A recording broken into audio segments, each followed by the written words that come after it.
Alright, so we got the WLtoys A959. I don't know if it's A or B. This is the truggy or buggy, whatever you want to call it. I've modded it up a bit. Got some way beefier tires on it. Bigger. These are so this is a 1/18 scale car, and these are 1/16 scale wheels. I believe they're 1/16. I'll have to double check that later because I'm going to have to eventually anyways, because these are pretty much the max diameter size that this car will be able to run without it rubbing on things. I even had to, the body that comes with it, I even had to cut it out along right here for whenever it comes in. It's close, but it does not touch. There's a little bit of clearance there. It's never gonna go past that.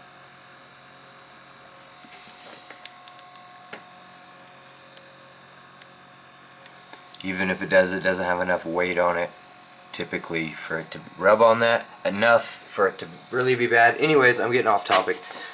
Alright, so what we did here is we went from our, where is it? Right here. Our stock motor, which I believe, I guess it's a 390. That's the size.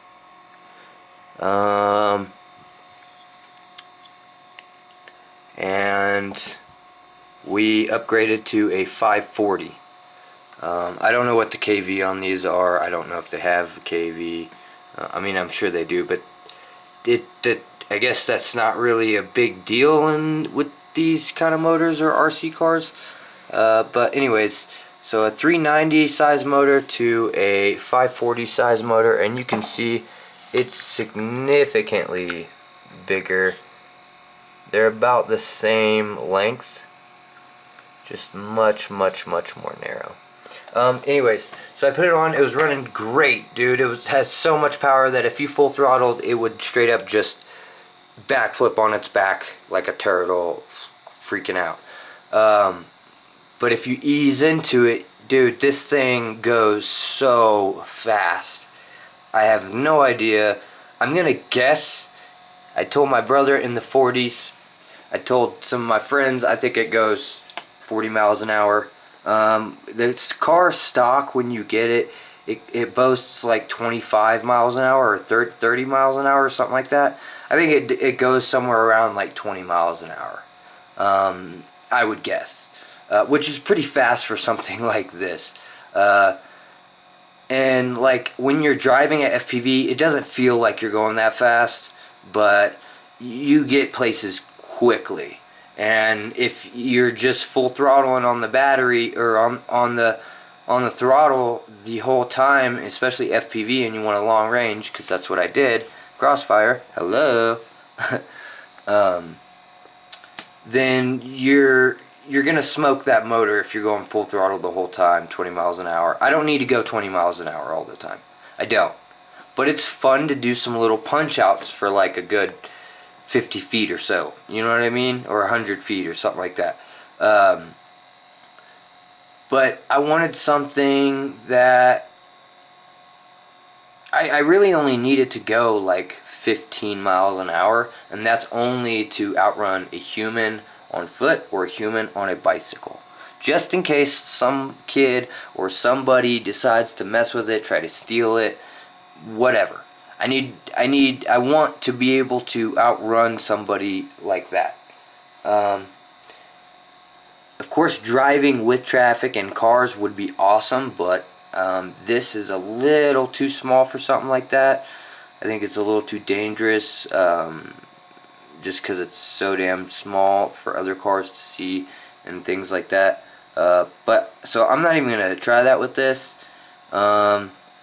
But I am anxious to get a homie of mine side by side with this in their car and see how fast this goes, because I don't own like one of those little GPS speed tracker things. Maybe I should get one. I don't know. I'm sure even a cheap one's like $40. I don't really want to spend $40 on something like that. but maybe I need it. I don't know. Yeah, so I'm assuming top speed is way over 20 miles an hour or way over 25 miles an hour.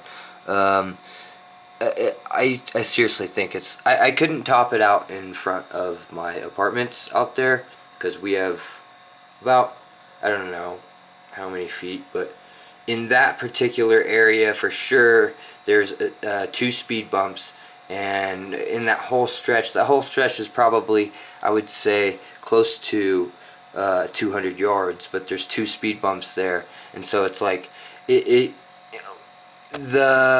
so powerful that you have to ease into the throttle so little and so much at the same time. That doesn't really make sense, but if you catch my drift, you have to ease into the throttle at such a pace that it requires a pretty decent amount of space and runway to actually get it up. Because if you just like full throttle and even like 3-4 section intermittently like jump the throttle, it will raise up or spin out.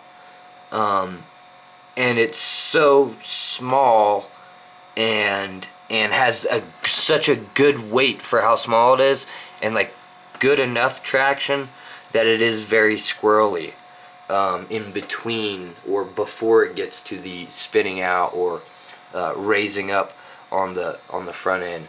It definitely is going to need more weight on the front end, so I really think that I should put the GoPro more towards the front, but then it's even more in the way, because right now with this right here, I only see mostly, I don't know, it's hard, you'll see from the videos, but I just wanted to talk a little bit about this motor, and I see that I have not done much of that. The motor is great.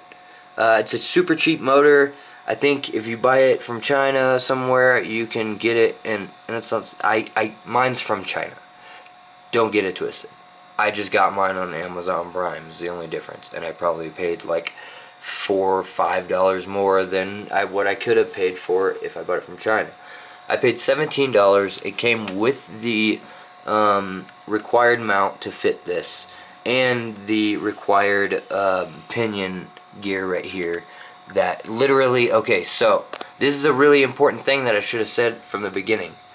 This motor system that I bought, I think other people are advertising it. If you go on Banggood, you can get it for like $10 to $13, or eBay or Banggood or GearBest, something like that. $10 to $13 for this whole thing. It comes with all the hardware. This motor, this purple, you can get it in different colors. I wanted mine in purple. And then this pinion gear, and it just drops straight into stock. It just drops straight into plug and play, bolt in, drop it in, straight into the WLtoys A959. And I'm assuming the A959B, because they're all the same as far as the entire build. The only difference on them is like there might be like a motor difference, or tires, wheels difference, something like that.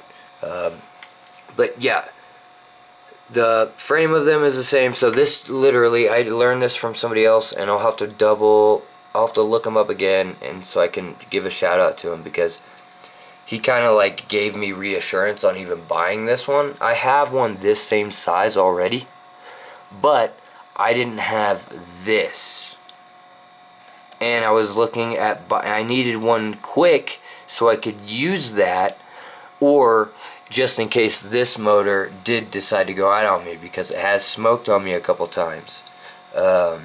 Recently it's been doing really good, but I haven't been doing like a bunch of punch outs and stuff. So my camera's about to die. But alright, so it wouldn't, the one that I have, the 551, would not fit on this one, of course, because it's a much smaller mount, so it would not bolt straight in. So to get this, anywhere I was looking that I could get it within a week or less, it was like $10 or like $12 or something like that. Whereas I could get this with a motor and the whole system for like $17 on Amazon Prime. So that's what I did. I wanted to get it before the weekend. I got it today, Thursday, which is awesome.